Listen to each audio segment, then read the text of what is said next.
dakwah gitu. Ini saya kan melaksanakan liputan persiapan masjid-masjid di Indonesia. Nah ini kan salah satu masjid yang memang unik karena bersebelahan dengan gereja gitu. Nah kita ingin ngobrol dari sisi itunya Pak. Bisa nih kapan ada waktu? Dan terus bentar. Nanti saya ambil kapan? Sekarang. Kira-kira nanti kalau kamu di sekitar sini yang enak bersama keluarganya. Nanti paling pertanyaan seputar dari awal berdiri sampai sekarang ini apa namanya kayaknya gimana, menjaganya gimana, terus kita apa ngeliat saya ngeliat bule semua tapi ya jangan gak usah lihat. Oke Pak, Rob. Jadi awalnya tadi Pak pada mulanya masjid ini kan duluan gereja ya, kemudian masjid ini ya kalau dari informasi. Nah sejauh ini menjalin kerukunan antar umat yang berbeda agama ini gimana? Pada dasarnya seperti Islam kebanyakan kita ini seperti juga nenek moyang atau salafus soleh daripada pendahulu kita itu menekankan untuk rasa kekeluargaan yang tinggi, sehingga pada waktu berdirinya pertama kali gereja ini kekeluargaannya masih terasa. Pada waktu itu seorang dari kerabat pengen mendirikan musola lah kecil-kecilan di sini, dia memperbolehkan, kemudian ya dipakailah lahan. Jadi ini masjid sama gereja besar gerejanya. Nah, dengan berjalannya waktu kita juga saling toleransi, kita saling menyapa, tidak ada permasalahan. Ya, kita jalan seperti apa adanya, karena Islam juga rahmatan lil alamin. Kita menjalankan syariat kita ternyata sesuai dengan keadaan secara umumnya, kita bisa terima gitu. Itu dari masyarakat, dari apa namanya masing-masing ini ya. Kalau misalkan sekarang lagi ada, kalau saya lihat kan emang bangunannya hampir sama nih. Nah kalau misalkan lagi bangun atau lagi ada acara satu sama lain itu gimana caranya? Misalkan lagi ada kebaktian di gereja, kemudian masjidnya juga lagi sholat, atau mungkin gerejanya lagi bangun, masjidnya lagi ada, nanti gimana itu nyesuaiinnya gimana? Cuma kita pada waktu kita mau membangun masjid ini, tadinya kan ini agak kecil gitu lah. Terus kemudian ada seorang agniya yang menyumbang. Ini dari sumbangan sumbangan total, jadi tidak swadaya masyarakat ini ada yang nyumbang. Kita berkunjung ke pendeta, kita mengungkapkan mau membangun, dipersilahkan dengan legowo, dalam artian ya kita tadinya juga tidak ada masalah. Nah, di jalan pada waktu berlangsungnya pembangunan memang ada kendala atau ada suatu kejadian, itu bongkahan itu menjatuhi mobilnya Pak Pendeta, pernah kejadian. Tapi Pak Pendetanya nggak apa-apa, ya kita dengan niat baik matur bahwa mobilnya kejatuhan bongkahan batu, itu kita ya tidak ditukar sepantasnya lah. Tapi beliaunya tidak marah. Dan juga pada waktu mengadakan acara-acara seperti Idul Fitri, pas pernah jatuh Idul Fitri itu kan di hari Minggu. Bicara kebaktian itu pagi. Nah, beliaunya diundur gitu. Diundur.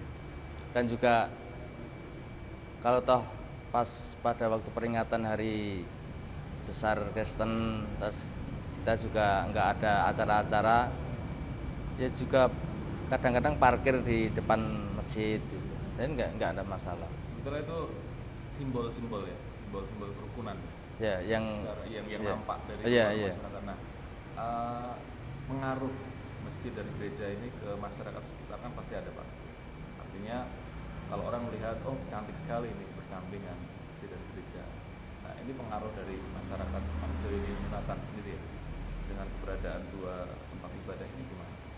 Bahkan alamatnya kan sama, nomornya 222 ya, kalau saya tahu. Nah, itu gimana? Ya. Nah, kita dalam perjalanan waktu memang saling interaksi.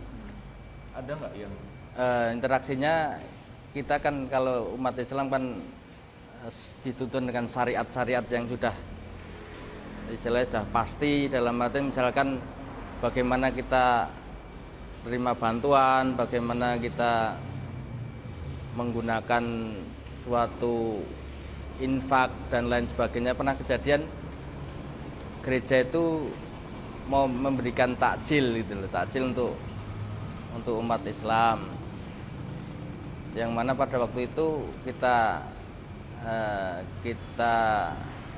terima, dalam artian kita respon.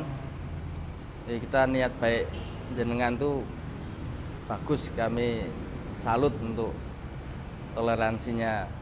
Tapi kita beri pengertian bahwa pada waktu bulan Ramadan kan juga umat Islam sudah bersedekah juga, jadi takjil itu melimpah gitu. Jadi sebaiknya ya monggo kalau jenengan mau menjual itu untuk kepentingan secara umum lah, tidak untuk masjid ini tapi untuk umum. Kemudian kita beri pengertian itu, beliaunya menjual takjil itu kepada umum. Jadi orang yang lewat yang mau beli misalnya nasi cuma Rp500 gitu, dia juga menerima. Jadi kita niat baik, dia tidak kita tolak, tapi kita juga bisa memberi pengertian sama dia bahwa itu ada aturan yang harus kita taati. Pasti pernah Pak, ada mungkin salah paham gitu, mungkin bukan dari jamaah sini, mungkin orang luar, atau pernah nggak kira-kira? Sebesar yang saya ketahui, karena gereja ini istilahnya mempunyai untuk hubungan sama kita itu, dia selalu menjalin gitu, jalan-jalan. Ada kemarin pelantikan pendeta baru itu dari pihak sini dipanggil gitu untuk tapi ya sebatas, dalam artian ya pas dia kan cuma pelantikan, tidak misalnya dia. Dan juga kemarin ada tamu dari Inggris, dia kan Syekh dari Inggris sana berkunjung ke sini. Kita bicara kok bisa rukun, kita jelaskan. Habis itu kita suruh nganter ke sana.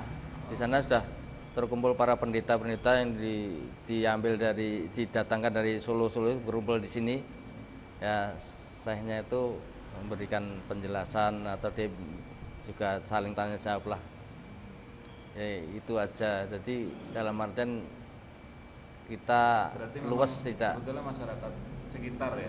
Belum ada konflik sama sekali. Sebetulnya siap ya dengan perbedaan. Intinya Perbedaan. Kan Itu karena ya paham kita sesuai dengan apa yang disyariatkan Rasulullah. Bahwa Islam toleran. Islam itu rahmatan lil alamin. Jadi Islam itu tidak untuk cuma orang Islam, tapi Islam itu rahmatan lil alamin, jadi seluruh manusia bahkan makhluk yang bukan manusia dengan syariat Islam itu akan aman dan akan berjalan dengan bagus kalau dia menggunakan syariat Islam itu. Misalkan syariat Islam tentang bagaimana birrul walidain, bagaimana seorang itu harus berbakti sama orang tua. Orang tidak Islam pun berbakti sama orang itu sangat bagus. Bagaimana orang Islam mempunyai syariat bahwa apabila kamu makan kenyang sedangkan tetanggamu itu sulit makan, maka kamu tidak akan diakui sebagai muslim yang benar-benar muslim karena kamu kenyang. Itu kan merupakan refleksi bahwa syariat Islam itu universal, dalam artian bisa dianut orang Islam itu sendiri atau orang yang bukan Islam. Jadi dengan begitu tidak ada persoalan. Kita juga Islam itu lakum dinukum waliyadin la akraha fiddin.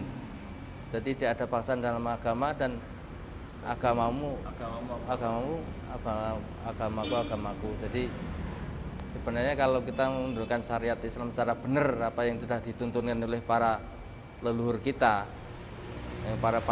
para wali songo itu, insya Allah Islam itu rahmatan betul gitu, betul rahmat bagi seluruhnya gitu. Dan ini termasuk masjid yang mengikuti jejak-jejak para wali-wali dulu. Matur nuwun, saya kira cukup Pak. Mudah-mudahan bisa jadi pencerahan. Amin. Terima kasih. Sama-sama. Ketemu lagi.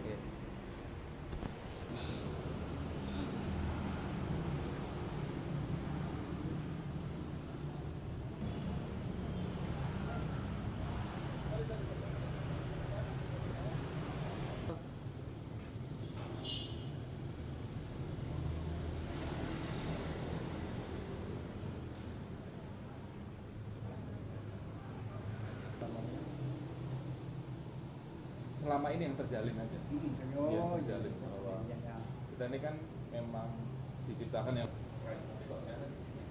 adem-adem dari awal berdirinya gereja ini, kemudian musim sholat, di masjid kan. Nggak usah kepanjangan.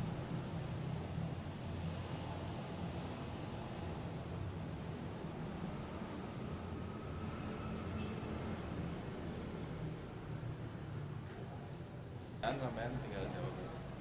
Bagaimana? Ya. Jadi mungkin diceritain sedikit secara singkat. Ada sedikit bro. Hah? Oke. Ya. Secara singkat dari Ya, secara singkat dari gereja ini. Dulu kira-kira tahun 1929 mulai didirikan gereja dan masjid. Pada waktu itu masjid masih kecil, gereja juga masih kecil. Tapi karena perkembangan zaman saling membangun.